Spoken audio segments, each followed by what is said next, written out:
Diphthongs. We are going to talk about diphthongs in this topic. You know that we started with different vowel sounds. We talked about monophthongs, and with monophthongs we have the idea that it is a single vowel sound. Diphthong, when we say diphthong, it is evident from the very name. Di means two. So when we say diphthong, it means it is a combination of two vowel sounds.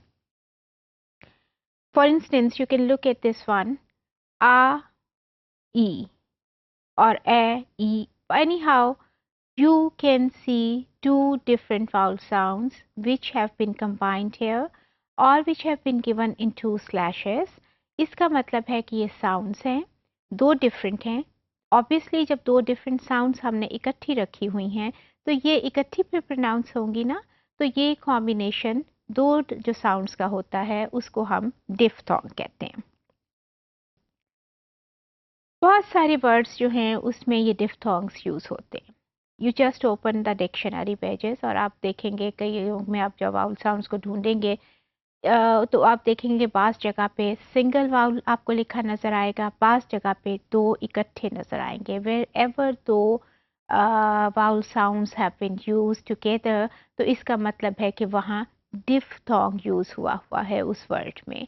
जैसे coin है, जैसे आई है, जैसे tie है, इस सब में आप देखिए कि आपको दो तरह की आई और ई यूज होता नजर आता है. So it is a diphthong which has been used in that particular word.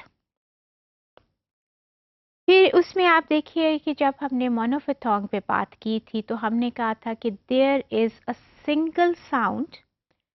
Why single sound? Because there is the sound remains the same at the beginning and at the end. कोई उसमें change नहीं आती है.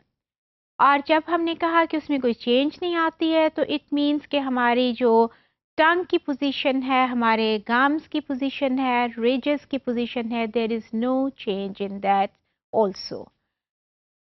Diphthong में ऐसा नहीं होता. It is a combination of two vowel sounds. It means के बिगनिंग कुछ और होगी और उसकी एंडिंग कुछ और होगी. और जब हम कहते हैं कि बिगनिंग कुछ और होगी, एंडिंग कुछ और होगी, तो इसका मतलब है कि जो टंग है, जो गम्स हैं, जो रिजेस हैं, they will attain some other position in the beginning of the sound and they will get to some other position when you are ending up with the sound.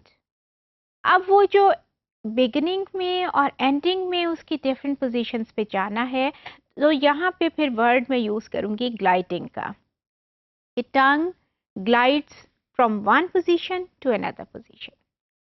So diphthong जो है इस तरह से monophthong से इन सारी बातों में different हो जाता है क्योंकि टू साउंड्स हैं, बिगनिंग और एंडिंग डिफरेंट है और टंग की gliding position was something else in the beginning of the sound and it attains some other position when we are ending up with the sound.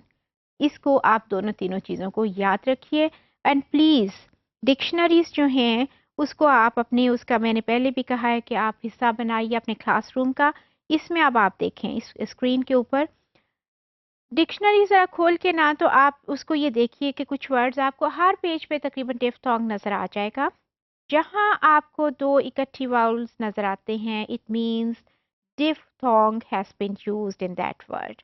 इस वाली आप स्लाइड पे आप देखें, आपको ये बहुत सारी नजर आ रहे हैं, वाउल्स भी हैं और आगे डिफ्थोंग्स का चार्ट है. ये वाला जो आप देखें ये नजर आ रहा है आपको, दो आपको इकट्ठे नजर आ रहे हैं. इसमें आप कौन कौन से यूज हुए हैं? ये यूज हुआ है और श्वा यूज हुआ है. ये आपको दोनों नजर आ रहे हैं ना.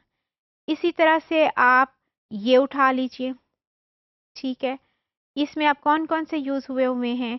ये वाला यूज हुआ है, ये यूज हुआ है.